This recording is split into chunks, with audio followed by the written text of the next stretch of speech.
Mr. Cunin takes away.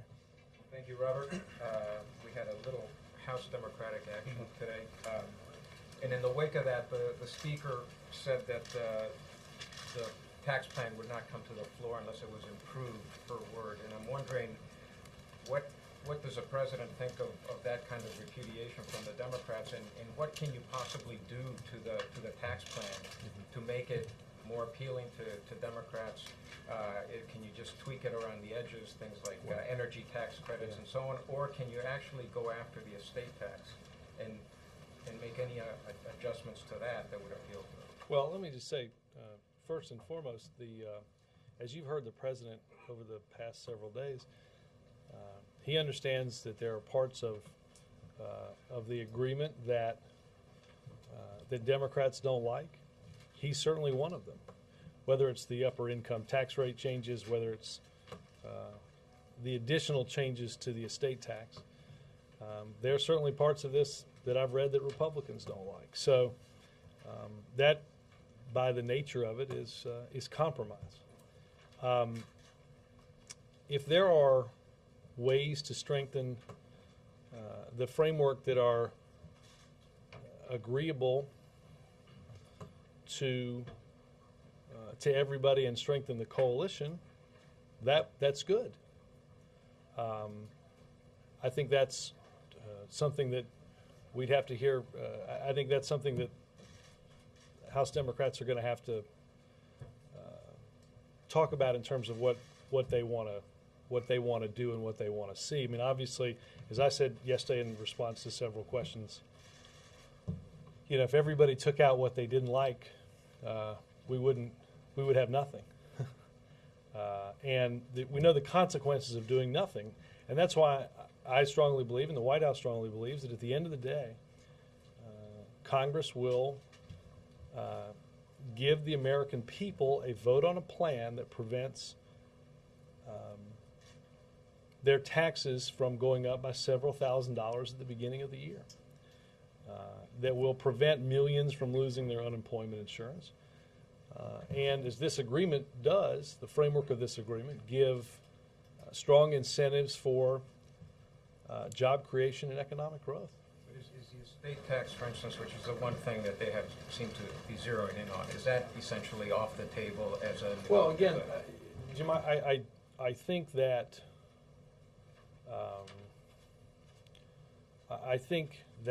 again, that's something the President is no big fan of. I guess the question for them to work through with some of their Republican counterparts is, if you do that, do you lose votes on the other side? So this is a game of calculus and physics, and I think the bottom line, though, is that we will have a vote that will not result in people's taxes going up by the end of the year. Can I follow up on Sure. that? Erskine Bowles yesterday complained that the plan didn't have any provisions for midterm or long-term deficit reduction, and given how expensive it is, should that have been something? Is that fair criticism? Let me say a few things. One, if I'm not mistaken, the Commission had a payroll tax cut in their proposal. Two, this is not a long-term. This is not by definition, a long-term plan. This is an agreement for tax policy for the next 2 years. Jack Lew and Secretary Geithner met at the White House this morning with members of the Fiscal Commission to go through and discuss with them their report, and to talk with them as we begin to broach and work through the decisions that we have for our budget for next year. But I think that we're going to, over the next year and several years, have to have a discussion about getting our fiscal house in order. That's why the President appointed the Commission to begin with, and I think we're looking through their proposals as we put our budget together to see what matches up, and we could send to Capitol Hill early next year. But I think it would be wrong to look at the agreement that the president laid down as either a long-term tax or a long-term budget agreement. Yes, sir. Robert, is the White House concerned about the reaction in bond markets by the reaction that mortgage rates are going up as a result of this deal? I would point you to somebody at Treasury. I only get in trouble when I talk about things like that. And the mortgage rates bit? I mean, the idea is you would like to help Americans, you would like to spur the economy with this deal, but one of the unintended consequences is mortgage rates are going up. I will have 15 emails that have gotten me in trouble if I dip my toe into this swirling Rubicon, and I'm not going to. So, we've seen cost estimates ranging from $700 billion to $1 trillion for this deal. And Larry Summers talked about some of the cost estimates, particular aspects of it yesterday. Does the White House have an overall price tag? Well, again, I should mention this when I was talking about Jim's answer. Within the extenders portion of the agreement, there's still some details to be worked through, and staff has been doing that over the past couple of days. At what level, at what rate, the specifics of some of those extenders. So it's hard to know the exact cost of the bill, as Larry said yesterday, and they'll do an estimate on that as this goes through the legislative process. I have seen various estimates. I think somewhere in the upper 700s to upper 800s is probably about the right venue. I think more than a third of that, or about a third of that, would be tax cuts for the middle class. The next biggest expenditure, I believe, in the composition of the total is the payroll tax cut. Those comprise the largest elements percentage-wise in the package. Can you give us last $10. Payroll tax cut was paid for. No. When did I say that? The other day we were talking about. No, this is. I don't believe I said that. I was just going to ask one last follow-up on the Lou meeting, the Lou and Geithner meeting. Can you tell us any more about what particular issues they discussed and what the reaction is from? Well, again, Jack and his team are in the midst of putting together a budget. There are meetings. There have been meetings on that this week and later in the day on decisions that have to be made around that. I mean, I think obviously not simply talking through just the specifics of what they talked about, but I think also you can get a sense from discussing with the commission members sort of the different types of coalitions that you might be able to put together to get some of this through law, through Congress and into law, because there's certainly the panel is made up of members of Congress, and this all has to get through them as well. Jake. If Speaker Pelosi is actually talking about not even introducing this bill for a vote, aren't you worried that this isn't going to happen and all the economic catastrophe that you guys are warning about is going to happen? I think at the end of the day, this will get done. So you think she's bluffing? No, I think that this is a long and winding process, and but I think at the end of the day, members are not going to want to be in their districts. Senators are not going to want to be in their districts when their constituents find out on the 1st of January that their taxes have gone up by several $1,000s. And I continue to believe that when all is said and done, if we don't get something done this year, everyone will, I think, rightly be blamed for not having gotten something done, and we'll find ourselves, quite frankly, in a position where we're not getting the politics out of unemployment insurance for the rest of the year. A payroll tax that I think safe to say most economists, probably almost every economist that doesn't work inside here, didn't think was even in the offing. I think that's the That's the basis for the economic projections that we've seen increase. Considering, we've heard the president and other senior advisors on the record and then others off the record or on background express frustration or hint at frustration with Congress, with Democratic leaders. President Obama pointed out the other day that he wanted a vote on this before the midterms, and obviously the Democratic leaders didn't deliver. David Axelrod yesterday pointed out that the House couldn't even pass 7 months worth of unemployment insurance extensions. This compromise would have 13 months. How personally frustrated is President Obama with the Democratic leaders in Congress, considering how difficult they're making this process for him in a deal that he feels is ultimately the only thing he could have gotten? Well, look, I think the president is, and the vice president has certainly been up on Capitol Hill. I think the vice president was pleased even after the caucus last night that members came up to him. He told me this. Members came up to him agreeing that this was a good agreement. But And then they voted not to support it. well, I think it was a voice vote, and my guess is if a lot of voices yell one thing, you may not yell the other. But I think that, look, I don't think we spend a lot of time here thinking about what could have been in September or in October or things like that. The president is focused on an agreement that he thinks provides some genuine economic growth and job creation potential, and to ensure that the taxes don't go up, even as we understand rightly the frustration of those, that this agreement includes stuff that the president has campaigned against, the president has fought against, the president has said over and over again that he opposes. It is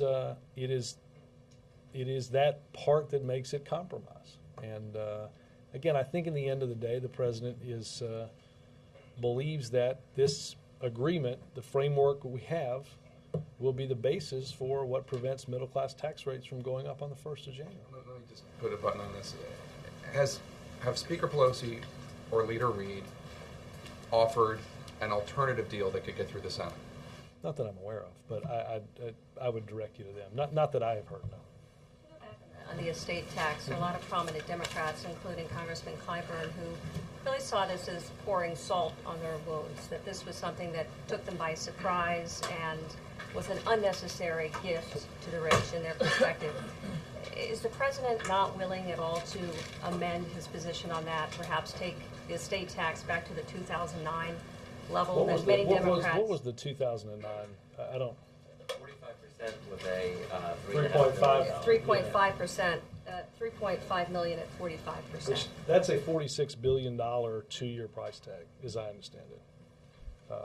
Look, does the president wish we had to add $12 billion each year for 2 years to go to the different level? No, as you've heard him say. That was and has been the negotiating position of the Republican Party since the very beginning, including the meeting that was held in the Roosevelt Room. That's what they offered as that was their position on the estate tax. Again, there are parts in this we don't like. There's parts in this I'm sure Republicans don't like. The reason why you couldn't get an extension of unemployment insurance through the House wasn't because most Democrats don't think that you should extend unemployment insurance. It's because Republicans didn't believe you should. And so there's things in here that none of us find, or not all of us find, attractive. But in order to get something that a majority can agree on, I think the basis and the framework for that is encompassed in this agreement.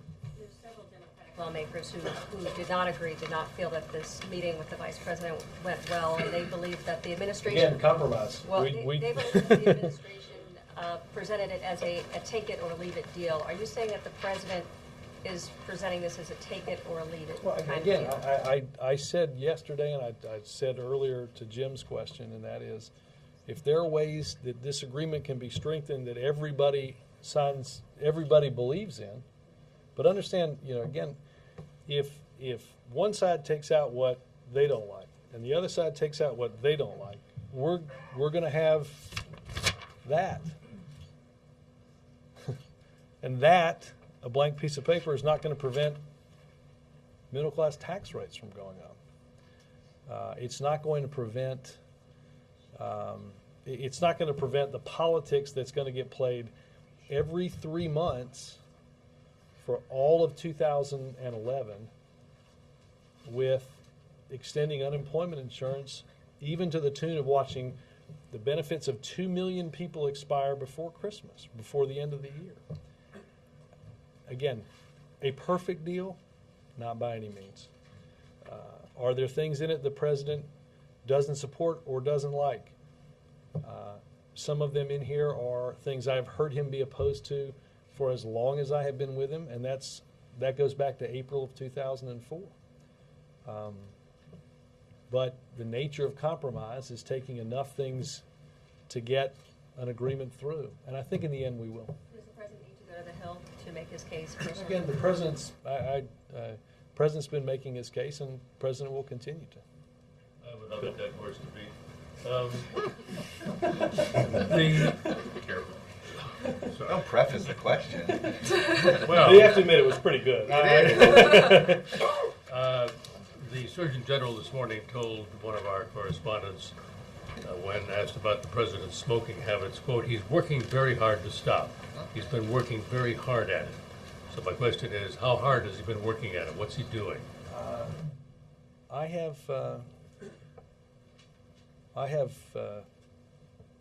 not seen or witnessed evidence of any smoking in probably 9 months. Do you know that he's working at it? Has he talked to you about that? He has. What's he saying? He's look. This is not. I mean, I think you've heard him say this. This is not something that he's proud of. He knows that it's not good for him. He knows that it's. He doesn't like it.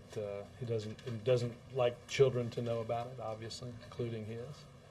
And I think he has. I think he has worked extremely hard. And I think he would tell you, even when in the midst of a tax agreement and a START deal and all the other things that accumulate, that even where he might have once found some comfort in that, he's pushed it away. So he understands its dangers, and I think has done a lot of extraordinary work to wrestle with that habit, as millions of Americans have. Thank you. Now changing horses, does the fact that the Senate may do a test vote on the tax package raise your hopes that will force the House's hand? Well, I think it will demonstrate that there is support for this agreement, but in both parties. I think you have, largely because we've barraged you with them, statements from elected officials all over the country, mayors, governors-elect,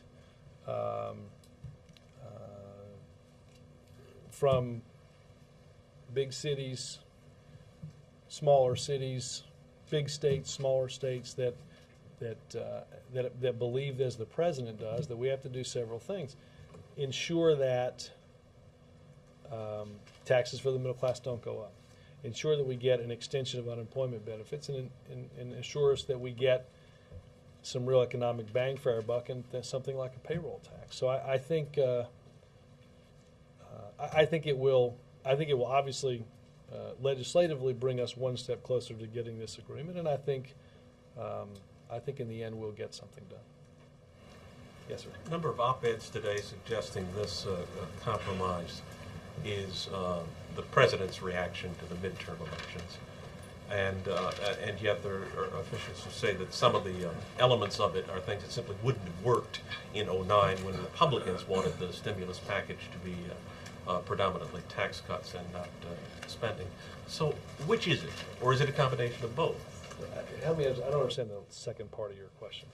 The tax cuts that Republicans wanted the '09 stimulus package to be mostly tax cuts, not federal spending. The truth is, I think in terms of, well, we can always quibble. I think a decent number,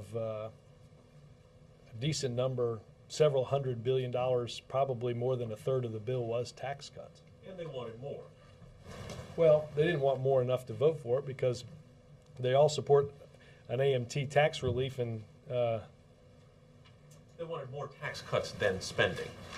That was their position. The school of thought then was that the economy was in such bad shape that the tax cuts themselves wouldn't do the job. I think I don't want to be answering your question. Fairly well borne out by history. Yes. So, how much of this deal reflects the president looking at the midterm election, saying, "I've got to compromise with Republicans," and how much of it reflects the economy's growth from '09 to now? Well, I think, look, I think what the election brought to Washington was, and what the imminent change in our calendar brings, is the notion that to get anything done by the end of the year, it's not going to be all of what anybody wants, and we know that because we had, and you know, we're in the position of working through an agreement because on Saturday we had 2 votes in the Senate that didn't have enough to move this process along. We're at this because we're at a legislative stalemate in just the option that we wanted, which was to make the middle class tax cuts permanent. In designing an agreement, obviously we wanted something that made sense economically. I think maybe compromise is a good word to describe, for instance, taking roughly $60 billion in make work pay for 2011 and 2012, putting it together in 2011 and doing it through a payroll tax cut, which shares a number of the characteristics to make work pay.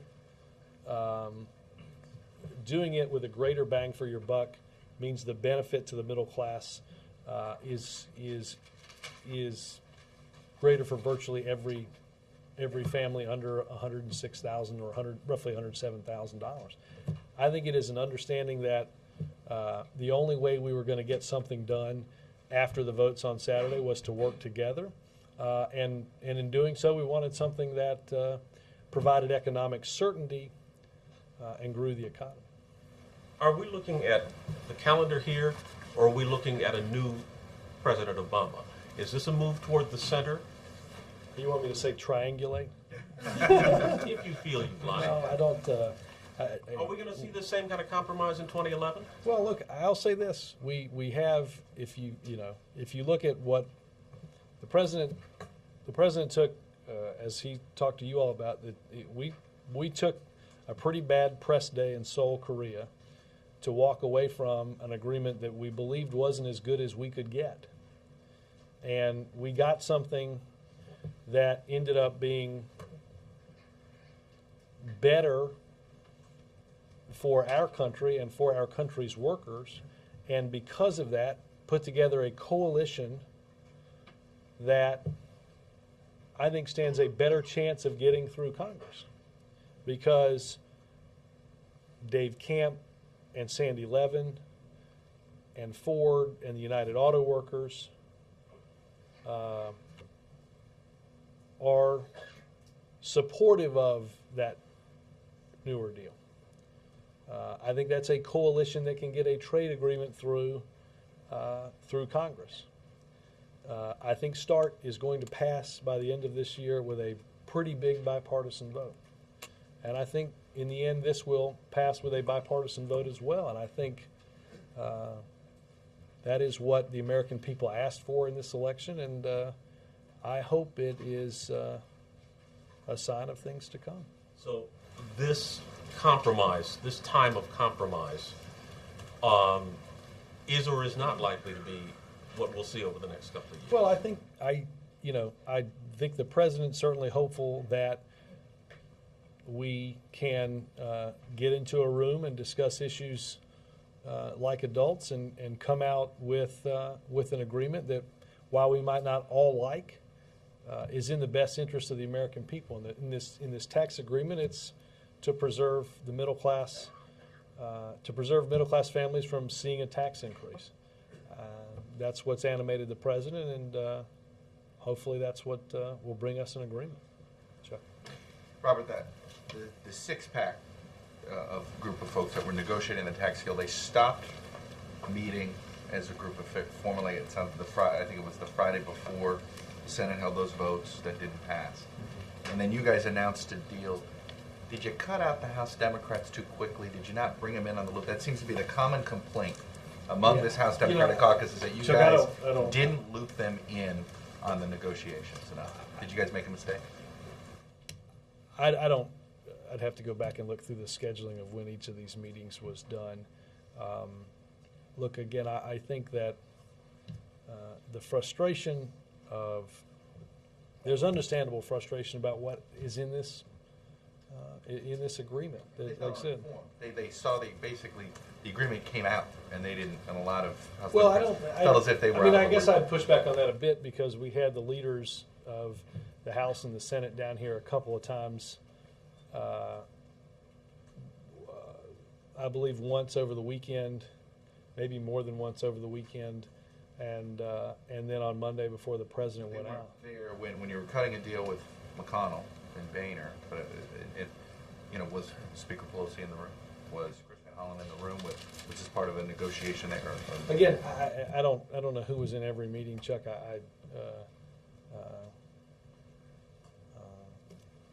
Again, I think the president.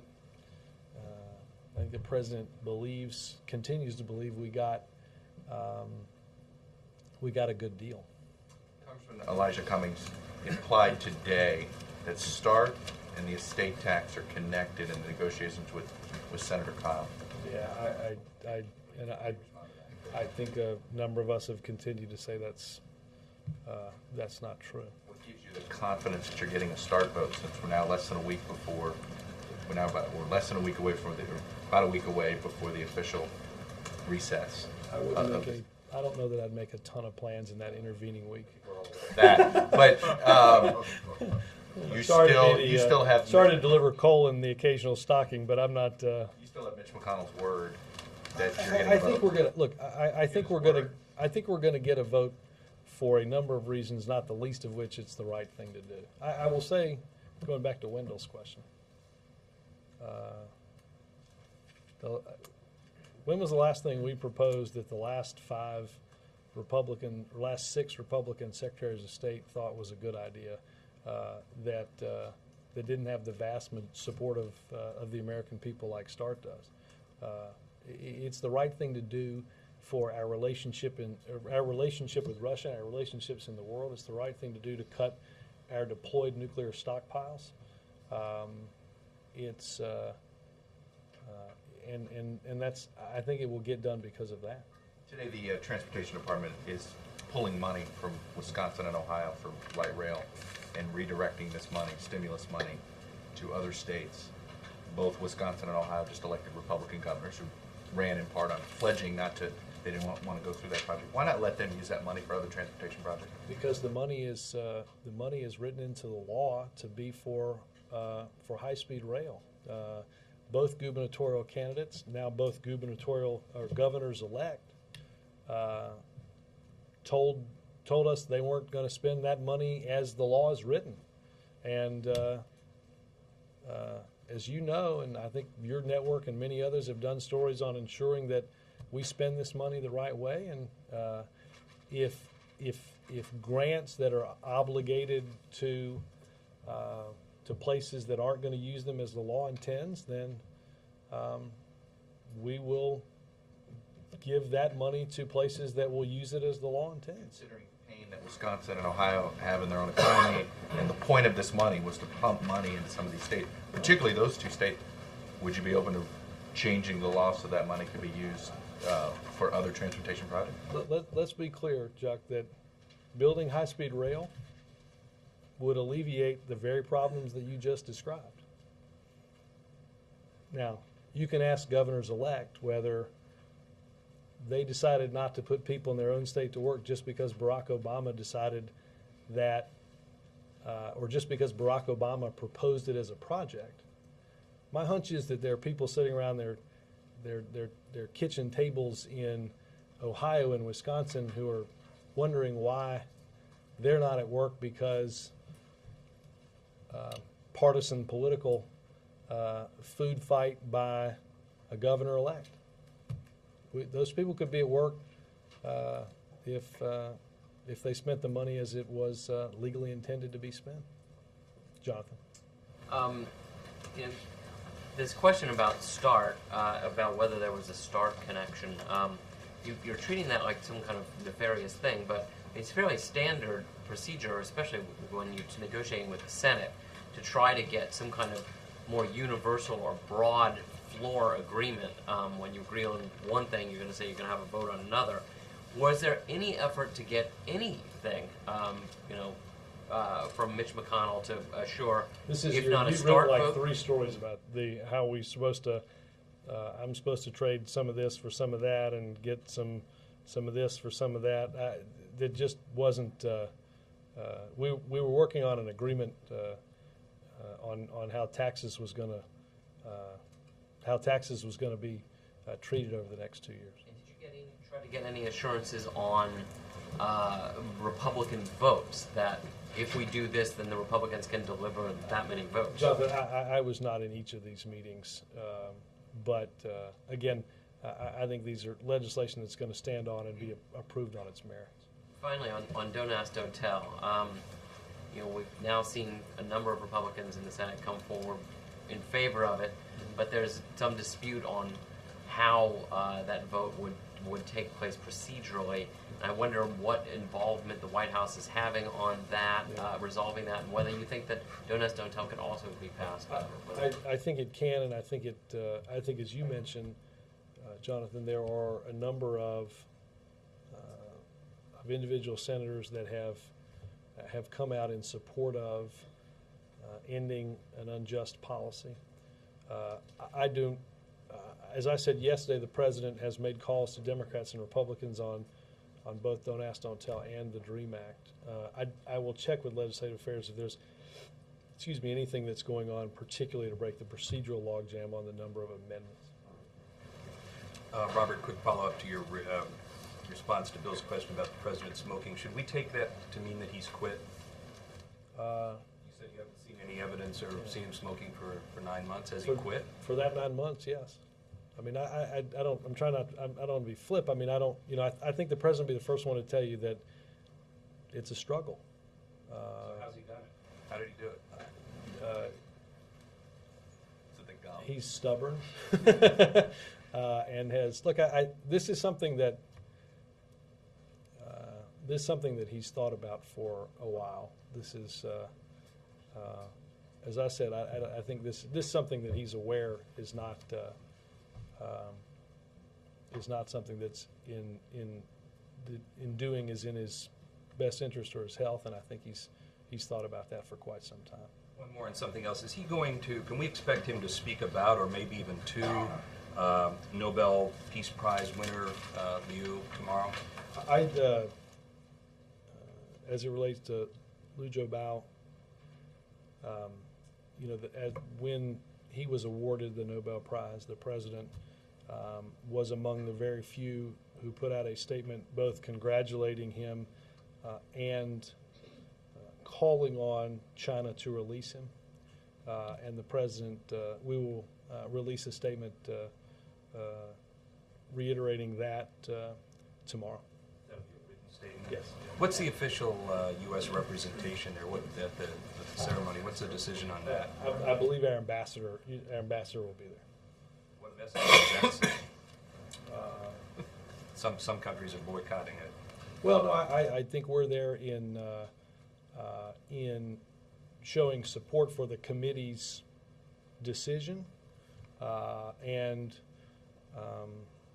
you know, we were the previous recipient of that prestigious award, and the president and our ambassador strongly believe that they should be in attendance of a ceremony attended by the winner because he's been released by China. The heads of the Deficit Commission urged the president to call a budget summit early next year. Will he do that? And also, why didn't he drop by the meeting this morning? I'd have to look through the schedule and see when it was versus, I think the president may have been in the Export Council meeting when they met with Jack and Tim. Again, we're looking through that and deciding what makes sense to put in the budget as we construct that for next year. Do you think a summit's worth considering, a budget summit? Well, look, I think we asked the commission to do a lot of important work. We couldn't get a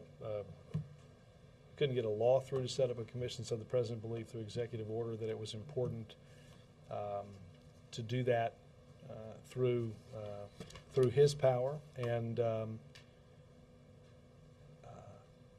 I think the process, particularly with the budget coming, the best process right now is to analyze, discuss, and meet with the commission at the level that they're doing it and see what can be included in the budget. And also, what is the administration doing to reach out to the liberal base who have been so critical of the compromise?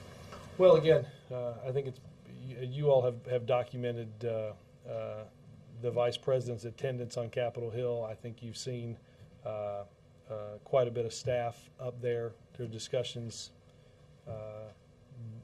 in this building with members, and I think the president's been out there campaigning quite a bit about why this is important to our economy. Are there specific administration officials who are reaching out to different liberal groups, though, behind the scenes? Well, look, I think if you look at some of the, in terms of groups, I mean, I think you've seen folks like John Podesta and Bob Greenstein who have put out statements strongly in support of, as those on the left put out statements strongly in support of this agreement. So I think it's that. I think, Jack, Lou, and Gene Sperling were at both caucuses yesterday,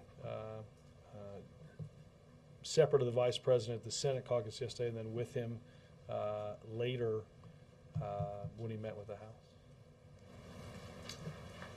On the smoking issue, he's not on any gum, is he? Because I know at one point he was chewing the gum or something like that.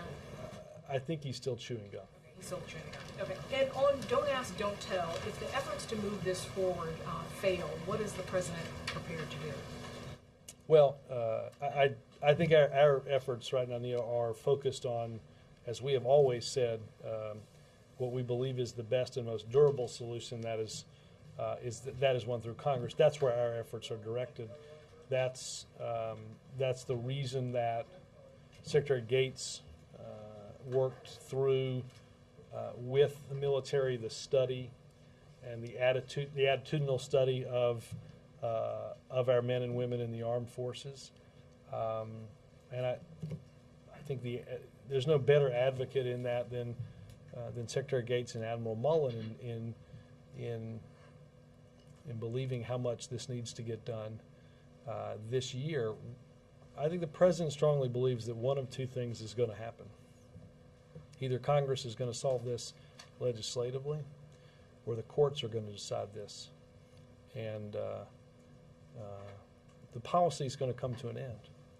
Congress has to ask themselves how they want to end it and what role they want to play in ensuring that it's done in an orderly way. Robert, first of all, just checking today, have there been any phone calls by the president to members about the tax cut deal or any one-on-one I will double visits? check. I have, I'm behind on my email, so I should check on that before I say yes or no, but I'll do some checking on that. Okay, and also both in the statement from the co-chairman of the Fiscal Commission and in the members' comments to Jack Lew and Tim Geithner today, they urged the president not just to have a budget summit with congressional Republicans, but to put in his budget and in his State of the Union speech a call for his own debt reduction plan. Does he plan to do that? Well, I think I think that part of the purpose of the cabinet meeting yesterday was to let cabinet officials know that there were going to be some tough decisions and some tough cuts that were going to have to be made. You've already seen the president make a decision that to freeze federal pay, to freeze pay for federal workers, and I think there are a number of very tough decisions that are coming that are going to have to be made to get our fiscal house in order. Did you put a number on it to the cabinet officials? I missed most of the meeting, and I don't. I assume that they are working off some numbers. I don't know if the president said any in that meeting directly. But will he have his own debt reduction plan early in the year? Well, I think we have a budget that. On the scale, comprehensive and on the scale of the. Well, I don't want to get ahead of where they are in terms of budgetary decisions. Obviously, a budget process that we have had since we got here to cut the budget deficit in half over a 4-year period of time. Yes. Thank you, Robert. 2 questions. First is that the president is going to meet Admiral Mullen this afternoon. Say that again. The president is going to meet Admiral Mullen Yes. this afternoon. And could you give us some detail about that? And also, is North Korea still on the top of the agenda in the White House? Oh, well, I think I can probably combine those two. Obviously, the admiral is just back from a trip to the Republic of Korea, and we have had National Security Advisor Tom Donilon has had Korean and Japanese officials here to discuss North Korea, and along with Secretary Clinton, and there will be additional trips to Beijing by senior administration officials to reiterate our call that the Chinese be clear with the North Koreans about their belligerent behavior and its destabilizing effect on the region. Also, the Admiral Mullen said that he hopes Secretary Gates' visit next month to China could strengthen both sides' military relations. So what's the expectation of the administration about the Secretary Gates' visit to China? Well, look, I think whether it's folks like Jeff Bader or Jim Steinberg, or as you mentioned next month, Secretary Gates, I think our message is, as I just said it, and that is, China is in a position to have strong influence over the actions and the behavior of the North Koreans, and it is our belief that they should use their influence in that country to stabilize the region. Man. Thanks, Robert. When the president made his announcement about the tax deal on Tuesday, he did not have legislative language in Right. front of him. Right. Is there any talk with the White House specifically about the numbers within the estate tax portion of it that would change or narrow the numbers that were at least in the fact sheets that the White House gave out? Not that I'm aware of, no. You don't believe so? I mean, again, this is not something that we have found. This is not something that we were the champions of. This is not something that. How there? Did it? Well, how did it get in there? It got in there because this is what the Republicans said was the price of coming along for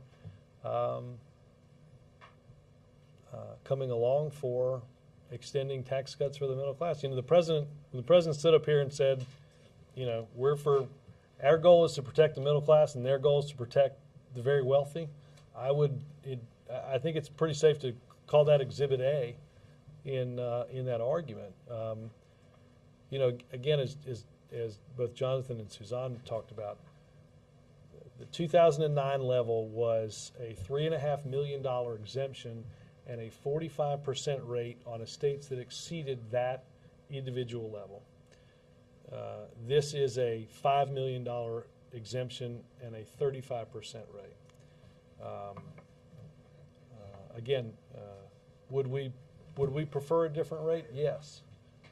Again, there are. That's why compromise is never easy. And when you look at the prospect of both some senators and some House members saying there really have to be some changes in this for me to support it, does the president see a risk in opening up any of it? Well, What is the risk? Look, I will go back to what I said yesterday, and that is, look, when you start.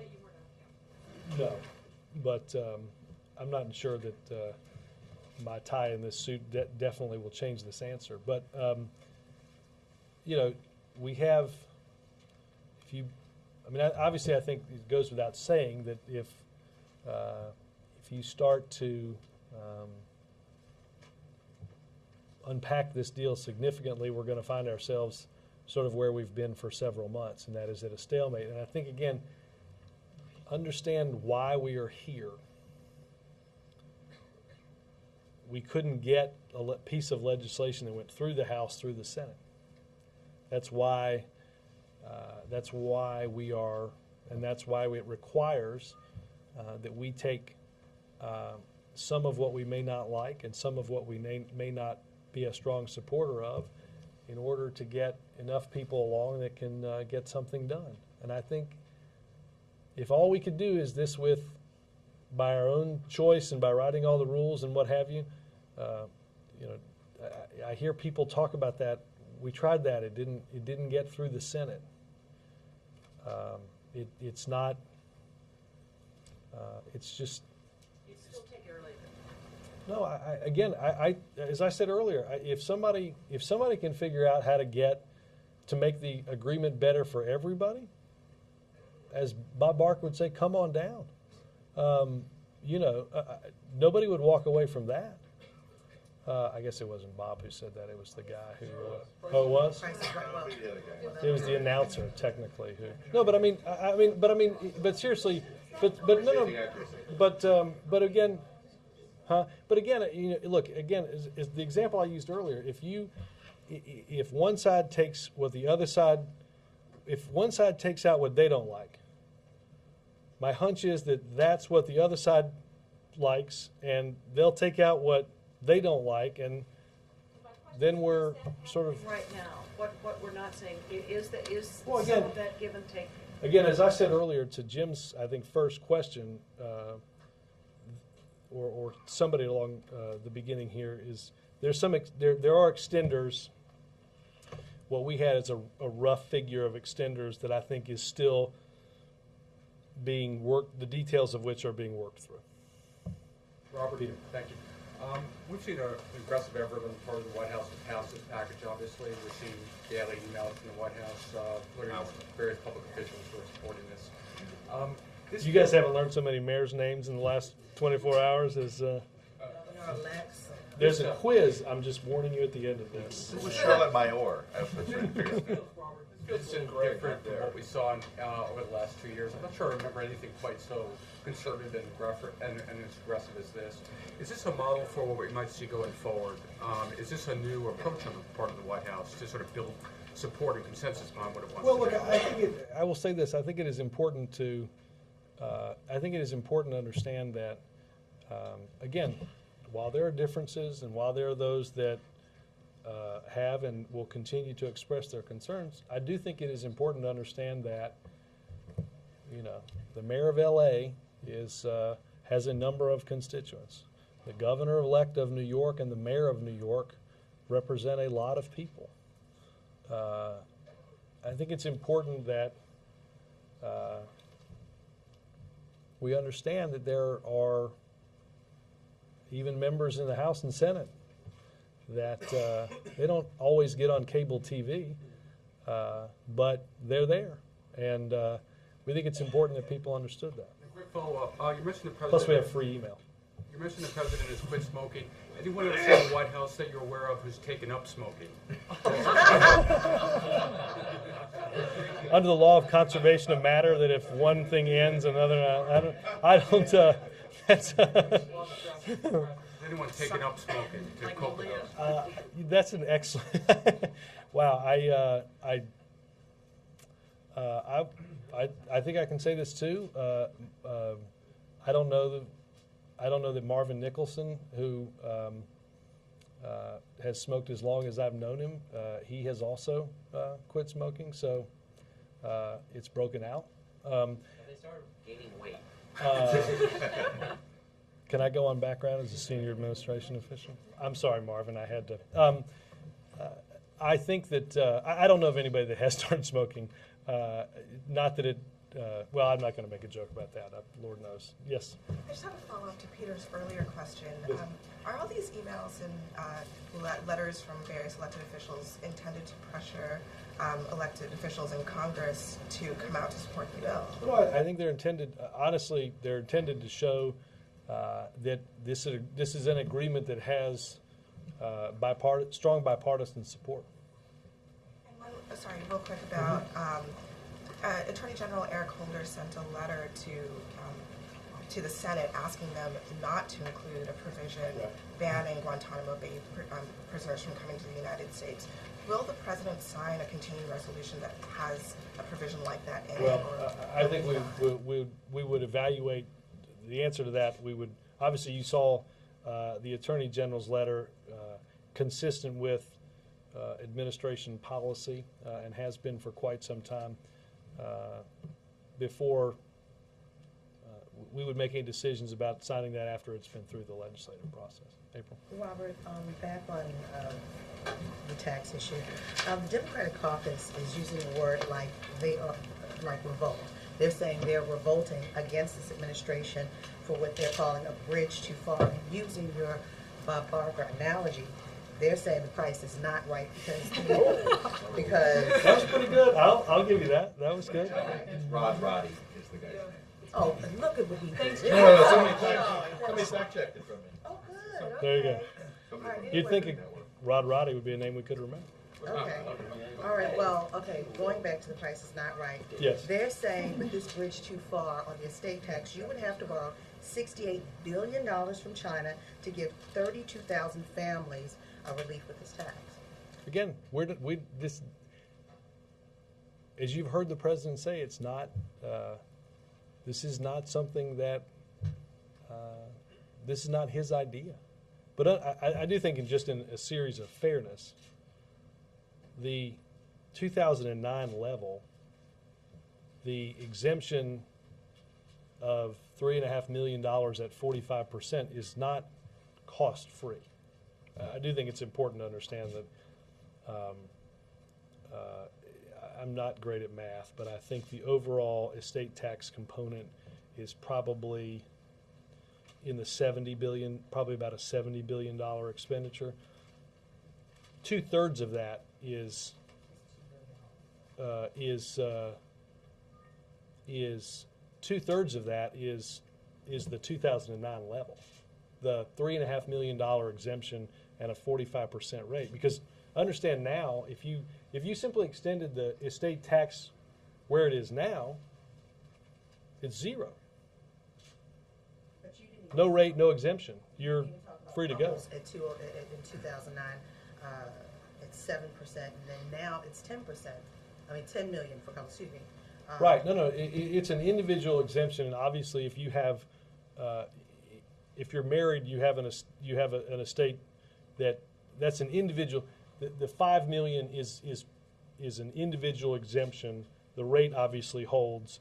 If you're a family, it's obviously double that. All right, and now also on two other issues.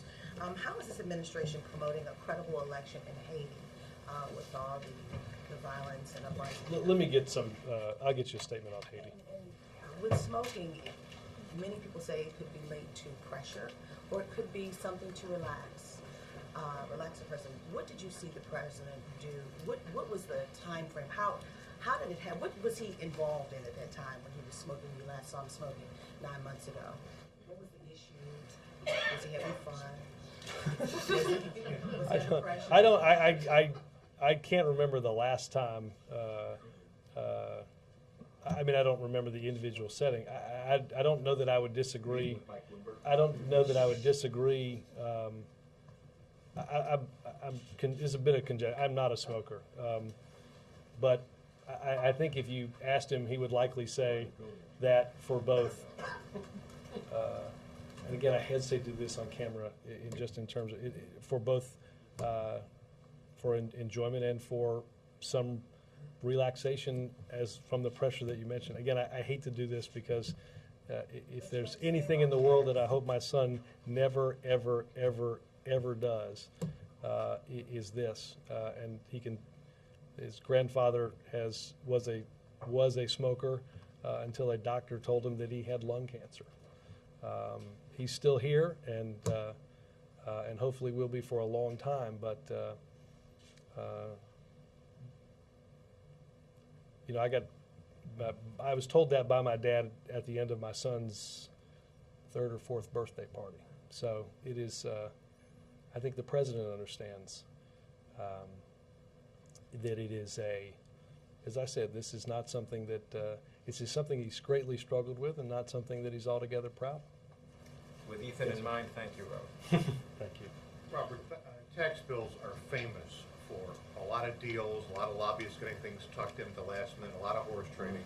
Will all the transparency rules apply? Will you post this on the internet? Will the public have plenty of time to read the final language before it's signed into law? I have not heard otherwise, so yes. I may have just made administration policy, but what the heck, right? Ken? Robert, the 9/11 health care bill finally came up for a vote today. Was defeated, as I think was the expectations after doing some vote counting. White House statement on that? Let me get something for you on that. I mean, obviously,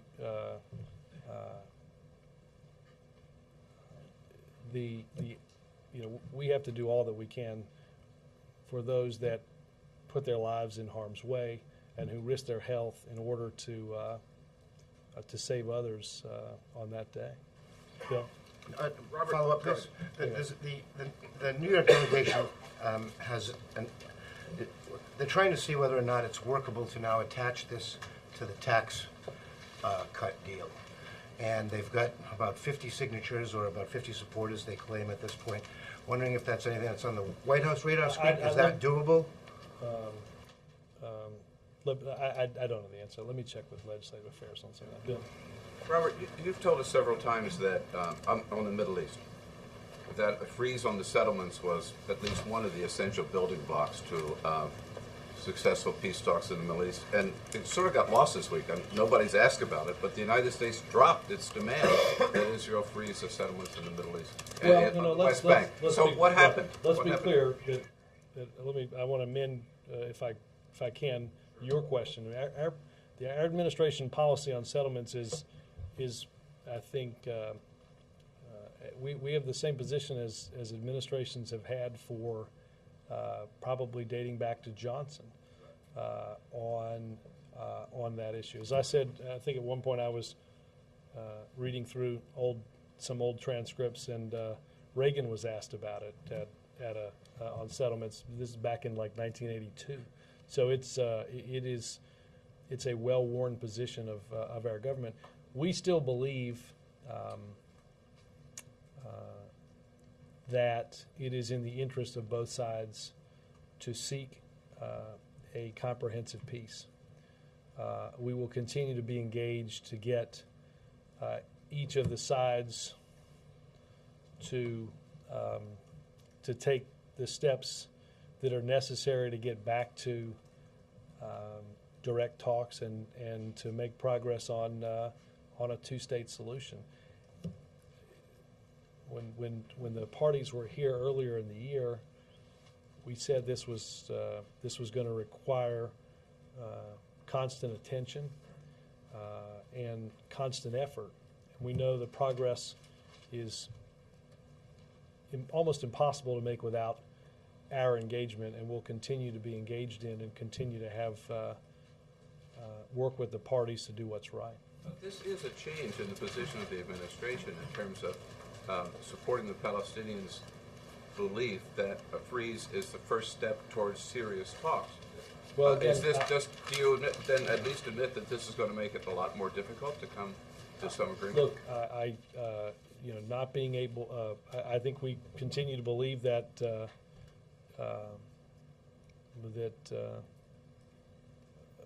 let me just say, I think we've got to have each side take steps to build confidence in this process. Sam?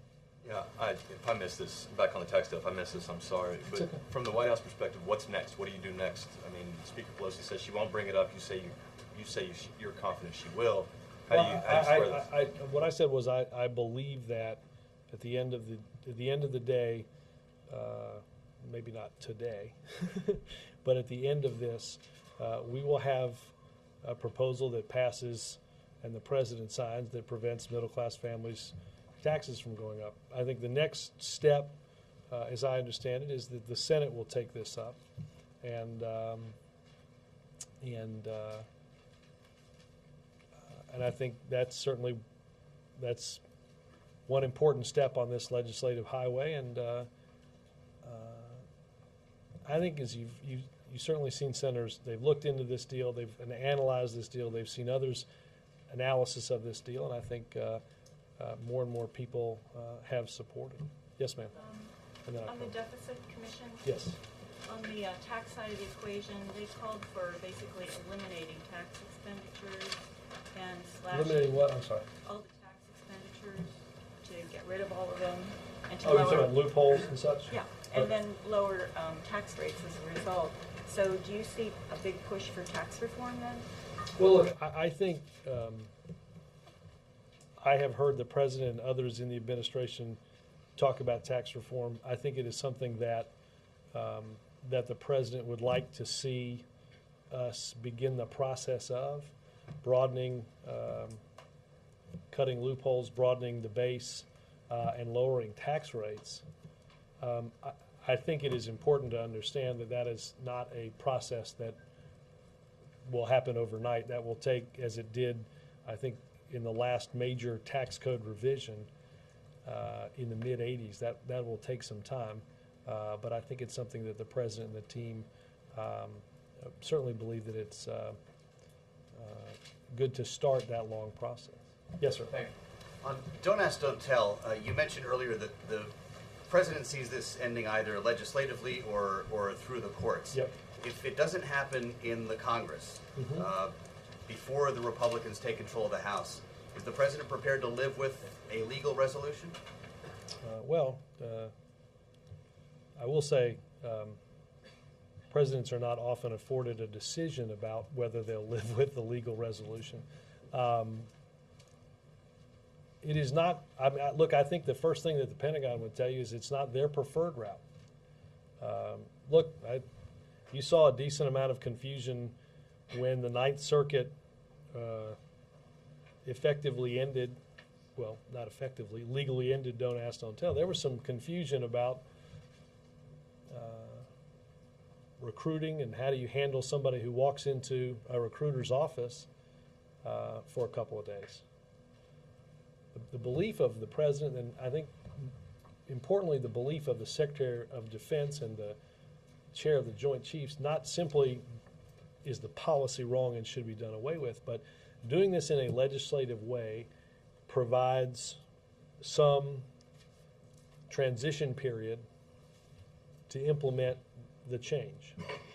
The courts may not be as understanding as somebody in the legislature would be.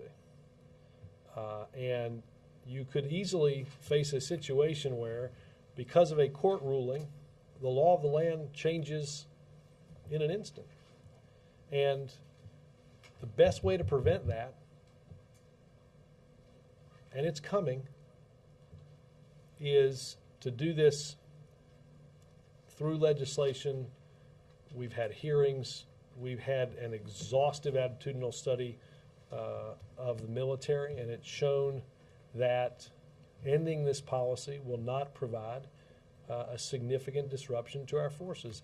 And for some frontline battlefield forces that might have a greater percentage of those who think it might be harder to do, you can have a transition period. But the policy can and should end legislatively on Capitol Hill. Is it now or never in Congress?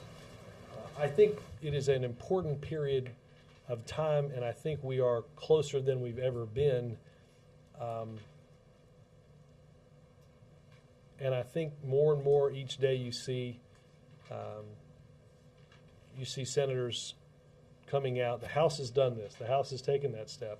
I think every day you see senators coming out in support of its change, and I think we're close. Thanks. Is there any plan for the President or First Lady to attend the memorial service for Elizabeth Edwards to the funeral? Let me check with scheduling on that. Thanks, guys.